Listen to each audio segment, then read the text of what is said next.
ছোটবেলা আপনার সন্তানকে নষ্ট করার কারিগর আপনি। এই ভিডিওটা একটু দেখেন। এই ভিডিওতে মা নামাজ পড়তে যায়, সন্তানকে সাথে নিয়ে যায়। মা যেভাবে সেজদায় যায়, রুকুতে যায়, সন্তানের ঠিক সেভাবেই সেজদায় রুকুতে যায়। সন্তান ধীরে ধীরে শিখতে পায়। আর আপনি নামাজ পড়তে চাইলে সন্তানের হাতে মোবাইল দিয়ে আসেন, কারণ সন্তান আপনার নামাজে ডিস্টার্ব করবে।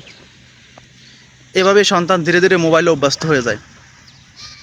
আপনার সন্তান খাইতে চা নাই, কান্না করে, আপনি সন্তানকে মোবাইল দিয়ে আপনি খাবার দিতেছেন।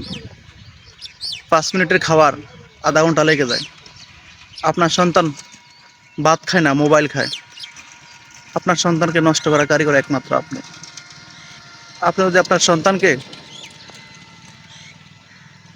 আপনি যখন নামাজে যাইতেন তখন নিয়ে যাইতেন, তখন সে ধীরে ধীরে আপনার সাথে এগুলা শিখতো এবং এগুলোর সাথে অভ্যস্ত হয়ে যাইত। তাই আমি আবারও বলবো, আপনার সন্তানকে নষ্ট করার কারিগর আপনি না।